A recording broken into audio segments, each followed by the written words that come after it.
It's 19 hours GMT. Good evening and welcome to Joy News Prime. We are coming to you from our studios here at Koko Mlimlin, Accra. We are live on DSTV channel 421, Go TV 125.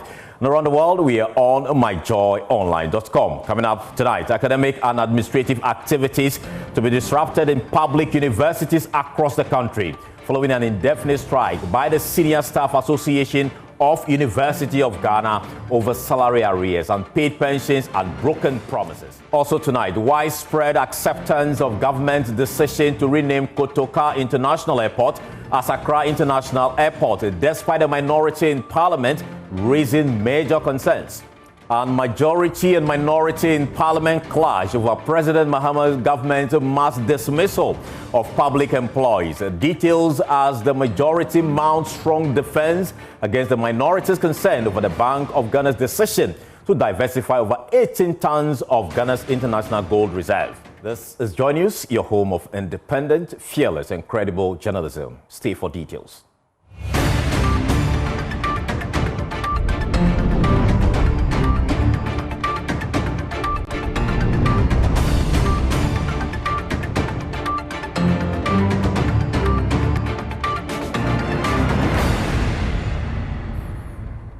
Grateful you could join us here on Joy News Prime. Tonight, thousands of students across Ghana's public universities are on edge. Their academic futures are hanging in the balance as the Senior Staff Association of University of Ghana begins an indefinite strike. At the University of Ghana, the atmosphere is tense with students scrambling to process the sudden halt in services. The strike's impact is widespread with services at a standstill. Now, students have been left wondering if they will be able to complete their programs, sit for exams, or receive their result. The aggrieved members are striking over salary arrears, unpaid pensions, and a general government neglect of their welfare. There's more in the following report.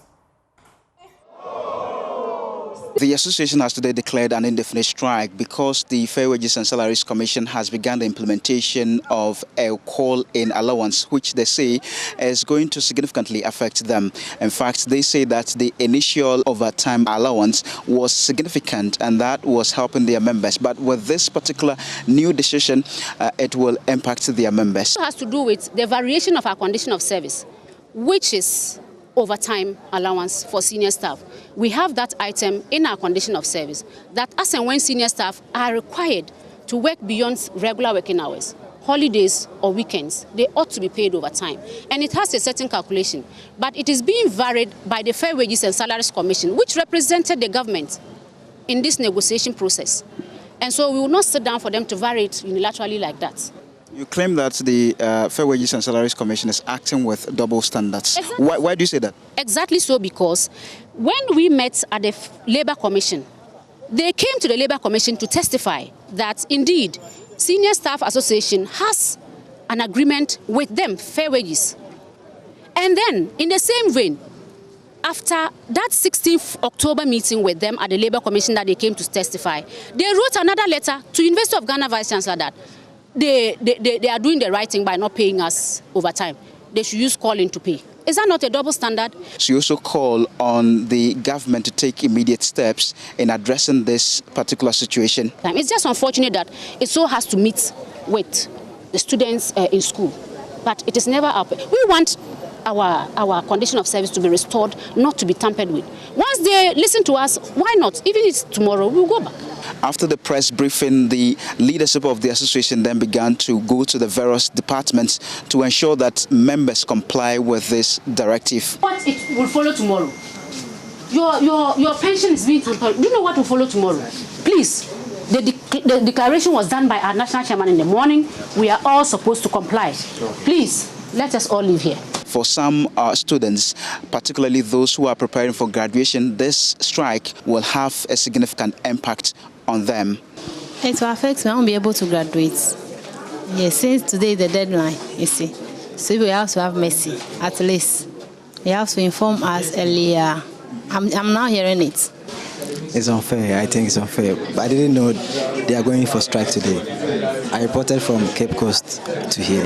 They should have informed us earlier rather than coming to sit since morning and then we are just being informed you are going on the strike. It's not fair. Reporting for Joy News from the University of Ghana campus here in Accra, I'm Fatal Bayaga. Well, the University for Development Studies chapter has joined the protest. Martina Bugri has more. The University for Development Studies has joined a nationwide strike by university staff protesting the Fair Wages and Salary Commission's decision to scrap overtime allowances. The strike, involving 3 major unions, is expected to disrupt university operations, affecting students and administrative activities. The staff demand improved conditions of service and restoration of their overtime allowance, citing a 2021 agreement with the Fair Wages and Salaries Commission.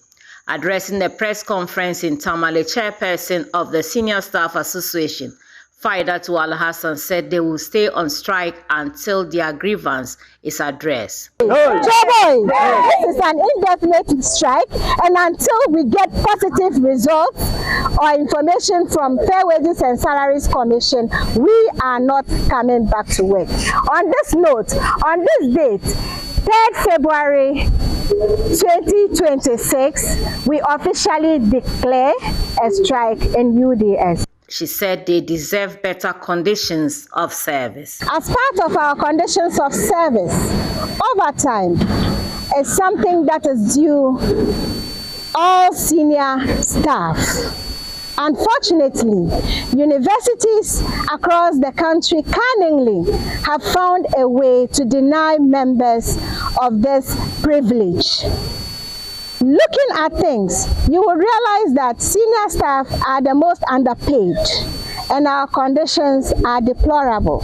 Unfortunately, we continue to deepen the woes of the people who work so hard to make our universities survive. We are here to join hands with all our members across Ghana to say that we shall take this no more. Showbiz!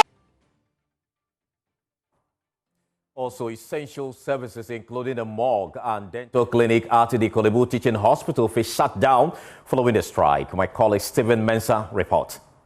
This facility I'm standing right in front of, the University of Ghana Dental School, together with several others, will be closed down indefinitely. This follows the Universities of Ghana Senior Staff Association's decision to go on an indefinite strike over government's failure to improve their conditions of service. Haj Rafik is the chairman of the University of Ghana Senior Staff Association here at Kolebu. It is very unpleasant to announce to you that all members of the undersigned labor unions are embarking on an indefinite industrial action effective immediately. We are not forcing ourselves to do overtime, but our conditions of service is very clear that if you do overtime, the compensation for overtime work is overtime allowance and not call-in allowance, which is a lower figure.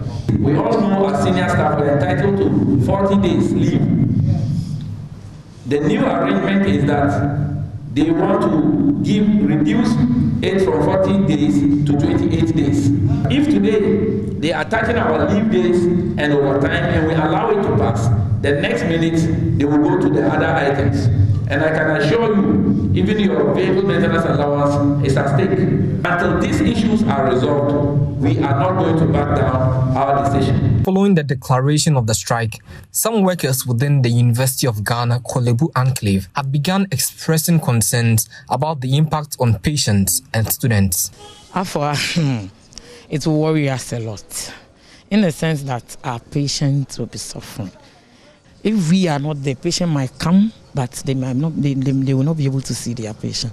So that will disturb us a lot. That one day, we abide by our unions. They are our unions, and what they said is what we go by. So I think management has to do something about it, else the clinic, our students, especially our students. People have served more than 30 years where they go home, their pension money is not up to 1,500 in a year.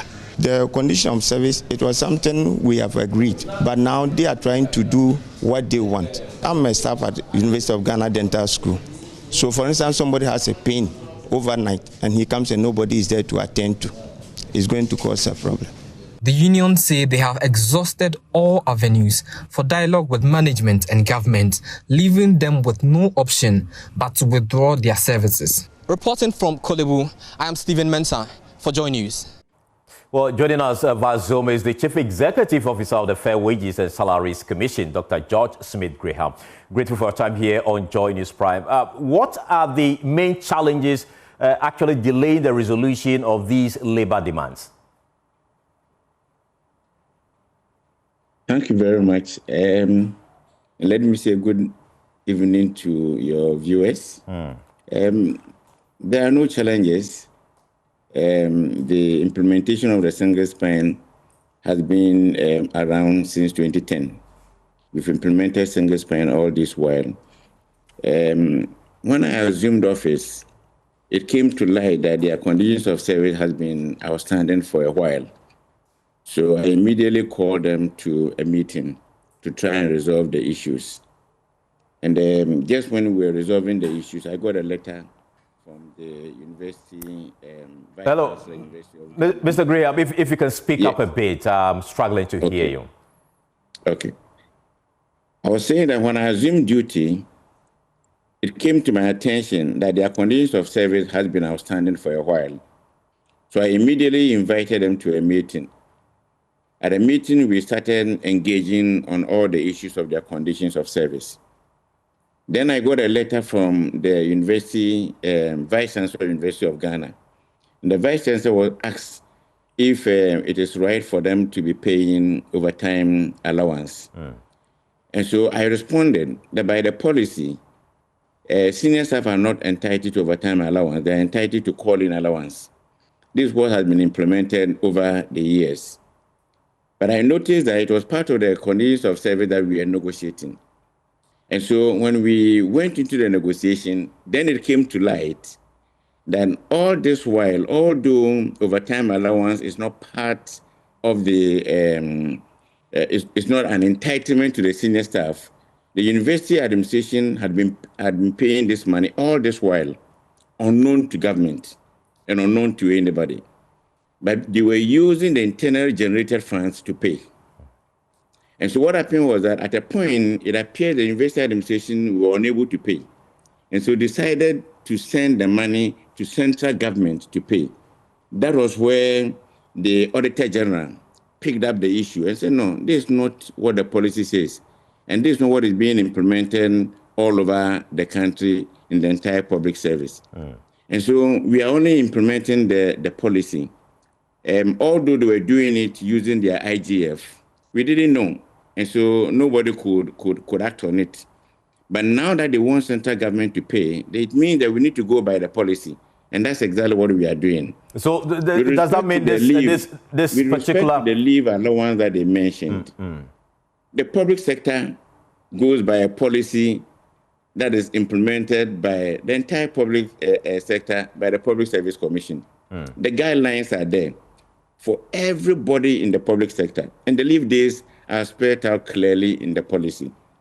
And so if they're entitled to, say, 28 days, it's 28 days that they are supposed to go on leave, and not the 40 days.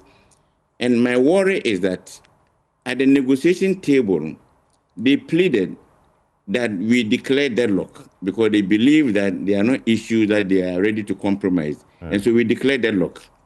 And so we jointly declared deadlock, and the matter was referred to the National Labour Commission. And once you have declared deadlock and you've referred the matter to the National Labour Commission, I am surprised they are on leave because they are not supposed to go on leave once the matter is before the National Labour Commission. And so how would you describe this particular strike? It is not within my power to declare a strike illegal or legal. That is the responsibility of the National Labour Commission. So far as we are concerned, we are still at the negotiation table. We've declared deadlock. It's going to National Labour Commission. The issue will be resolved between us and them at the National Labour Commission.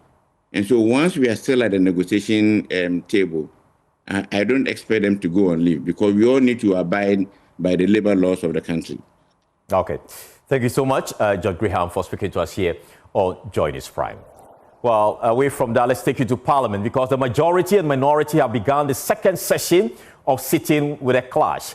over the dismissal of some public servant employed by the previous government. The minority leader raised the matter during the previous parliament, calling for a full-scale parliamentary inquiry into the circumstances leading to the Chief of Staff issuing the dismissal letter. The matter came up again today as Alexander Afenyomakin insisted Parliament must look into it as a matter of urgency. Parliamentary correspondent James Aveji reports from Parliament. The disagreement between both sides of the House started with the minority leader's revisit to the call for Parliament to establish an investigative body to look into the mass dismissal of public employees through that infamous letter that came from the Chief of Staff, Julius Debra, in March 2025. The majority disagreed. The information we had, we have in excess of 15,000 Ghanaian youths affected by this directive, and they are still at home. The understanding was that we would have to engage you so that you give us time to hear, since you are the only person who can sit or preside on this particular motion. So that, Mr. Speaker, you give your ruling for a body, a committee to be set up to investigate this matter. As chairman of the business committee, you call this matter to be relisted and scheduled for consideration of the House. This thing has gone on since the inception of the Fourth Republic. Anytime there's a change of government, we have people's appointments being terminated, in many cases unlawfully. We're ready, except that when one of the parties has gone to court and the matter is in court, and then you say the Parliament should inquire into the same matter. And I said it will prejudice the outcome. And our rules are clear on that. And at the time that the application was made, his case was pending before the Supreme Court. So to constitute a committee to investigate whilst the matter is pending squarely before the Supreme Court will offend our rules. Honorable members, please let's go back and refresh our memories. The matter of the gold board's $240 million loss, as well as the Bank of Ghana's decision to diversify over 18 tons of Ghana's international gold reserves, also came up on the floor, and the majority mounted a strong defense for both the gold board and the BOG. Our gold reserves, which stood at 37.1 tons in September 2025, plunged by nearly 50% to mere 18.6 tons by December. In just 3 months, we witnessed the utter evaporation of prior gains, financial phantom event that has left our national balance sheet dangerously exposed. When gold is turned to ghosts, the ghost that haunts the poor is hunger. When reserves disappear in millions and they vanish, and we are told that they are rather diversifying, the trust of the people dissolves into dust. 39 tons added by gold board gives us 3.8 billion United States dollars. Mr. Speaker, so if we lost 214 million United States dollars and gained 3.8 billion United States dollars, please do the mathematics. Please do the mathematics. Why will this House waste its precious time interrogating and investigating such a gargantuan gain to the Republic of Ghana? Leadership of the majority have laid the bill to reform Ghana's legal education before the House, which is expected to be debated and hopefully pass within this week. From Parliament House, I am James Aveji for Joy News. Well, away from Parliament, many Ghanaians have welcomed the decision by the government to rename Kotoka International Airport as Accra International Airport. The announcement signals a major change to one of the country's most recognizable national landmarks, Majority Leader Mahama Yariga made this known while addressing journalists ahead of the first sitting of the second session of the 9th Parliament. We are changing the name of our airport from Kotoka International Airport to Accra International Airport.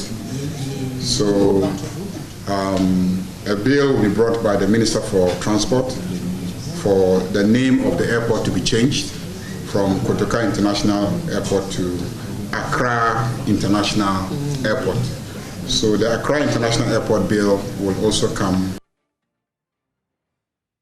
Well, Afenyomakin describes the move to rename or describe the move to name the Kotoka International Airport as an indictment on the NDC, calls on the party support base to oppose the move. That all these years we've had this Kotoka, General Kotoka's name on the airport, and suddenly it is being changed. What is it? After it's Kotoka International Airport, Accra. So Accra is still there.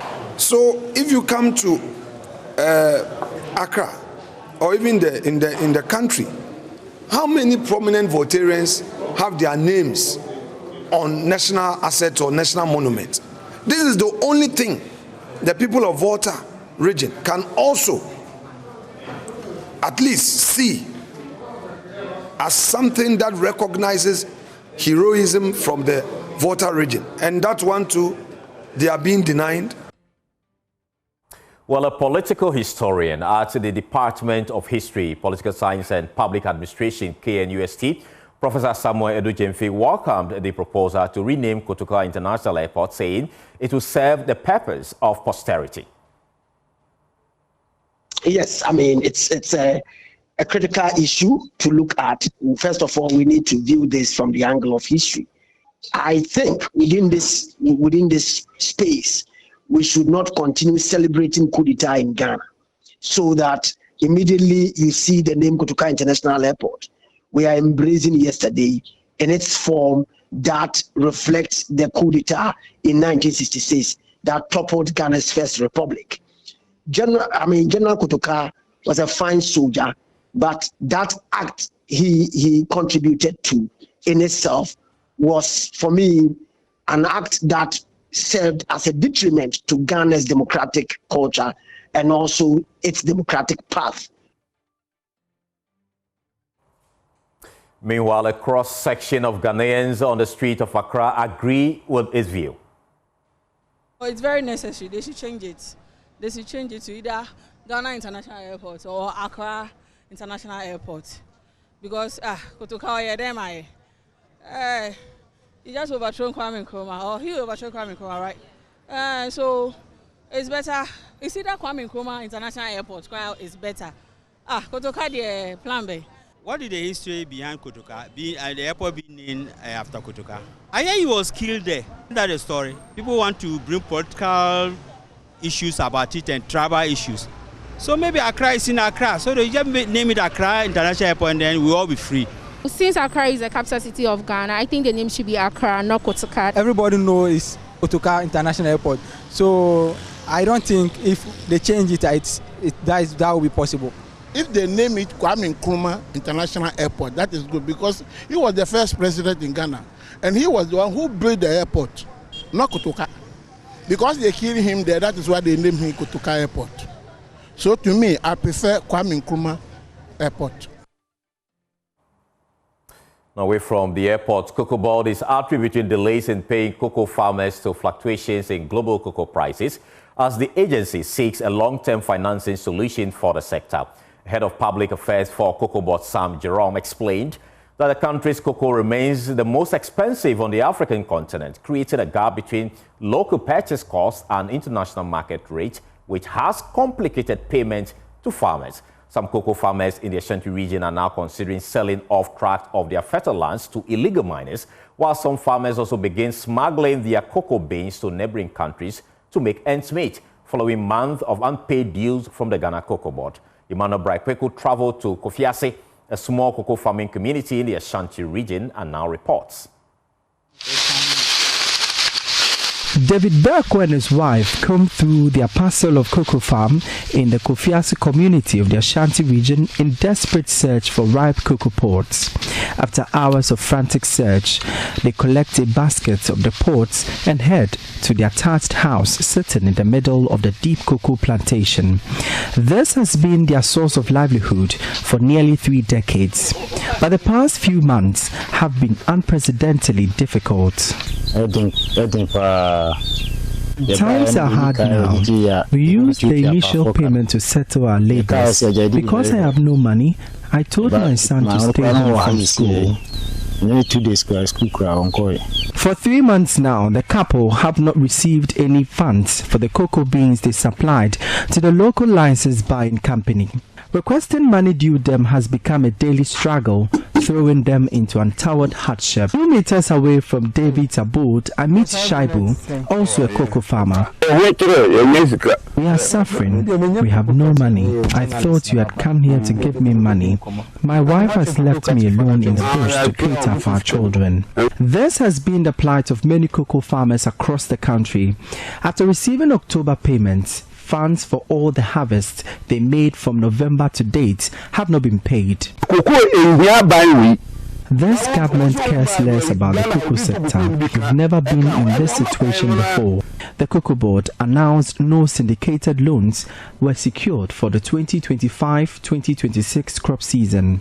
Randy Abe is the CEO of the Cocoa Board. Previous year, the thing delayed to 22nd December. Never happened before. And we didn't even get what we wanted and had to go to Ministry of Finance for some $70 million or something, which is also a debt, to be able to do the financing of the cocoa. So we were in troubled waters. So the buyers agreed to then finance the crop so that they'll be able to retrieve those low price contracts now, whilst they can also buy a bit of this. However, as I speak, Ministry of Finance, we are looking at a financing model. Another one? Yes, we are looking at the financing model. The reworked cocoa financing system saw farmers sell beans to licensed buying companies, which then sell to the Cocoa Board, and through its marketing arm, Cocoa Board sells the cocoa to international buyers. The arrears have seen many licensed buying companies operating under Cocoa Board halt purchases. Kojo Edubofo is a purchasing clerk for Olam at a corner. The money isn't coming. We've credited some bags of cocoa beans, which we expect payments are made for them. The LBCs have informed us not to take any cocoa again. Data from the Bank of Ghana indicates cocoa traded at approximately $58,000 per ton on the global markets as of December 2025, declining from over $11,000 at the beginning of this year. Professor Robert Edu is an agriculture economist at the KNUST. We must find a way to raise internal funds to pay the farmer off. If it continues this way, it means that the light crop that is going to come, many farmers will rather prefer to cross the border. From here at Kofiase in the Ashanti region for Joy News, my name is Emmanuel Bright Kweku.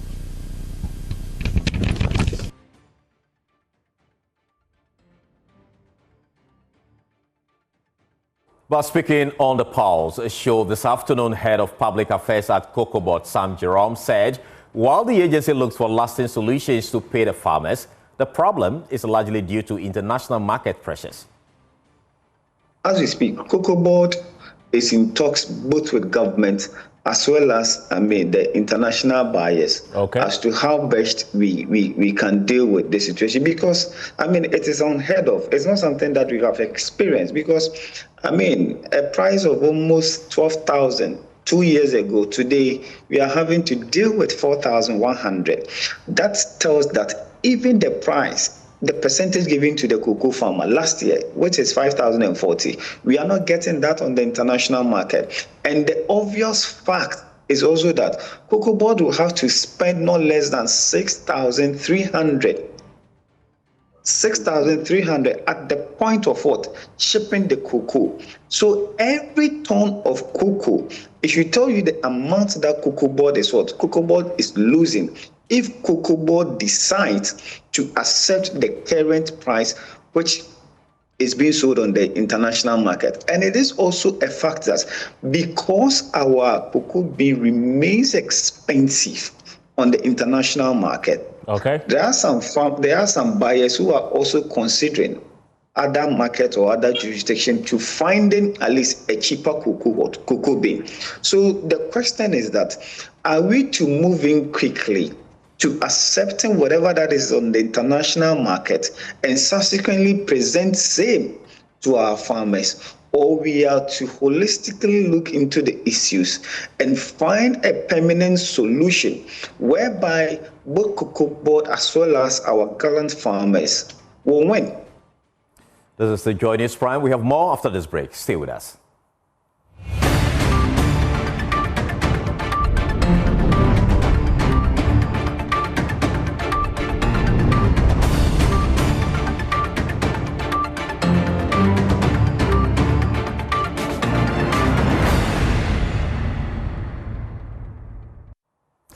Welcome back. Let's do some more stories. For the first time in weeks, pedestrians in Accra Central business districts are walking without squeezing past stalls and moving vehicles as the Accra Metropolitan Assembly's major decongestion exercise hits day 3. More traders are complying with red line rules, with once choked pavement and alleyways opening up for pedestrians and traffic alike.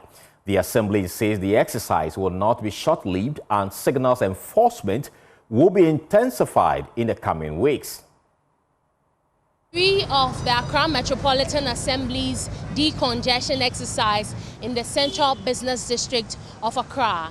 And today we clearly see that traders are visibly complying with the demarcation of the red lines.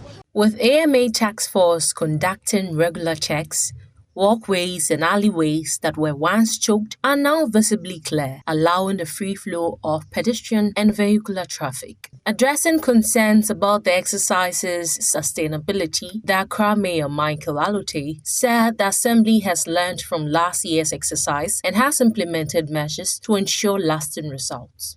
We did it last year, and we learned so much from last year's experience.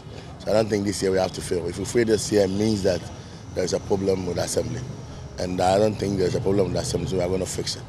So there will not be anything, we're not going to fail. The Assembly says in the coming weeks there's going to be strict enforcement of the laws to ensure that the city's busiest markets are kept clean. For Joy News, Michelle Latte. From Accra, let's take you to Kumasi because the Ashanti region recorded a decline in the number of fire incidents in January 2026, but authorities say the scale and intensity of recent outbreaks remain a major concern. Negligence, particularly the indiscriminate burning of refuse, is emerging as a leading cause of recent outbreaks in Kumasi. According to the Ghana National Fire Service, the region recorded 132 fire incidents in January 2026, a reduction from 185 cases within the same period last year. However, officials say the apparent improvement in numbers mask a worrying trend of fewer but more destructive fires. Here's a report. In an interview with Love FM's David Akwete, Ashanti Regional PRO for the Fire Service, DO3 Peter Adai, explained that many of the incidents recorded this year were large-scale fires with devastating consequences on livelihoods. He attributed most of them to negligence and the mishandling of naked fires. If you look at the fires so far, from 1st January to 31st, 2026, we've had 132 fires. If you compare that to last year, in fact, we've been able to, there's a decline. The ones we're experiencing this year, they are mostly big fires. The recent ones are all due to negligence. Negligence? Negligence, yes. Negligence, and if I want to go into it, the way we handle naked fires. So for like, same thing. That is what the preliminary investigations pointed to. Somebody was burning rubbish left unattended. He warned against the practice of burning refuse, stressing that proper waste disposal services are readily available. It's not a good thing to do. In fact, in this day and age, we have people who go around to collect refuse. So you give it to them and let them dispose it off properly. And we keep on saying it that if you must burn for one reason or the other, you must burn. Ensure you stand by it. On accountability, the Ghana National Fire Service PRO disclosed that sanctions have been applied in some cases and that the service works closely with the local assemblies to enforce bylaws where necessary. Following the Sofoline incident, which destroyed at least 34 vehicles under repair, the municipal chief executive for Kwadaso, Eric Esibe, has issued a firm warning to artisans against burning refuse within mechanic shops and other commercial places. From what we heard, the fire was sparked by burning refuse in the shops by an unknown person. To prevent a repeat, we are stepping up patrols in markets, mechanic shops, and other fire-prone areas. The MCA, together with NADMO officials, have directed that all reconstruction efforts comply strictly with safety guidelines. For Joy News, Erabna Akwe Kumase. Well, the act of illegal fishing in coastal areas has destroyed fish species, damaged habitat, posed health hazards, contaminated water bodies, led to conflict with semi-industrial fishers, and in extreme cases, resulted in loss of life. Mohamed Kayaba has more in today's climate evidence.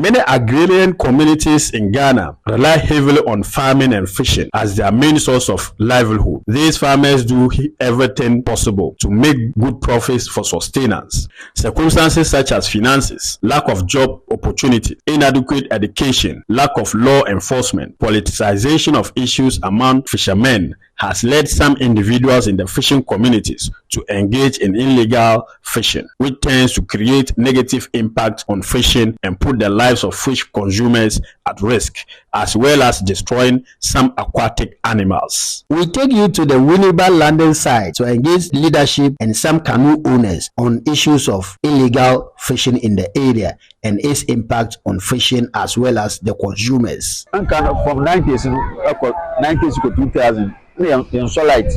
It's started lighting also about that time. And I'm a coffee.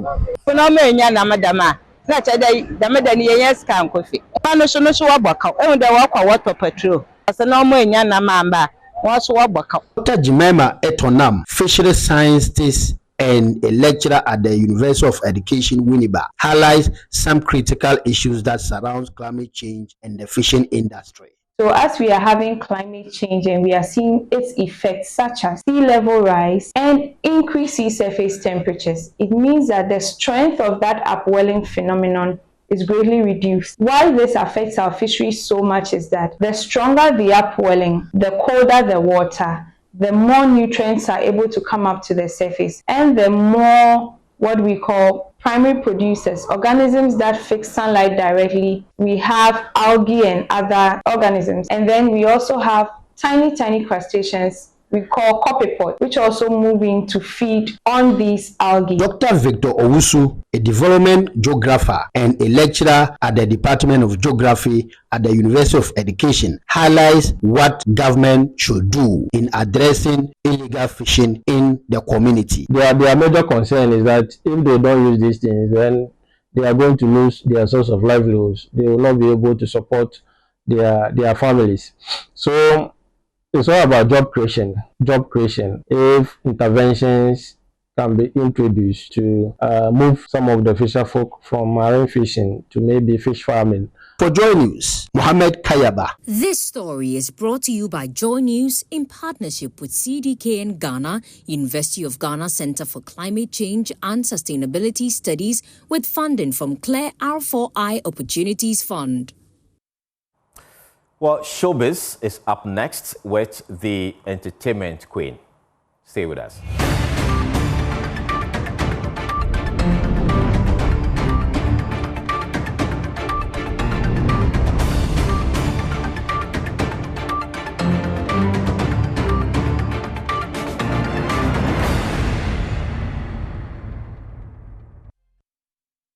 Well, the moment is here, Showbiz moment, and we have Becky Beggs in studio. What's up? Ooh. I was a little bit scared when you said the queen of showbiz. Of course you are. I am? Yeah, you are. Oh, this is so nice. What do we have? Well, we have a lot in the news, but we'll start with Ghanaian rapper D Black because he has issued a stark warning to fellow entertainers, urging them to carefully review their contracts with record labels, emphasizing the importance of understanding the fine print. The call comes amid growing concerns about unfair deals and exploitations in the music industry. To both sides and see exactly what the situation is. Because if the record label has recouped and made a profit and the contract is over, let the boy go. Let him go and do his thing.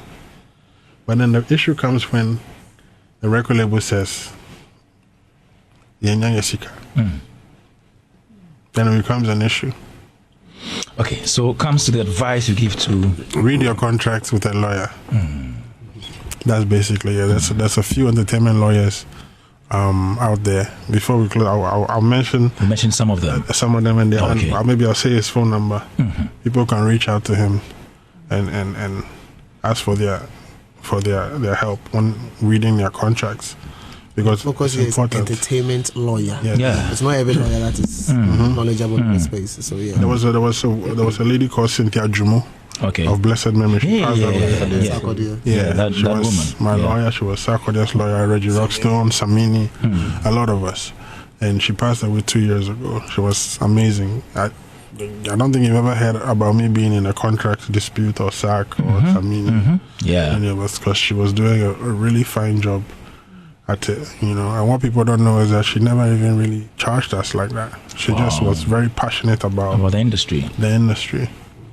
If there was money coming in, she'll make a commission. But if you give her paperwork and say, could you go through this for me? She wasn't charging us for those type of things. What would be your favorite song from Michael? There's this one about, this one is not coming. Hit it, kick it, nip it, take it, all I want to say is that, you know that song? I'm not too sure, but I can tell you what what I can remember. It's Don't Stop Till You Get Enough. Come on. Oh, yes. I love the song. And I'm sure a lot of people are, looking forward to this because Michael, one of, the story says it. And this is going to make some millions, actually. I tell you, one of the biggest artists, pop artists, dead or alive. We appreciate your time here on the news. We're grateful. You have something else to add to what I don't have to add? No, you've added everything. Oh, I have. Let's go to myjoyonline.com for more stories. Prime Business is up next.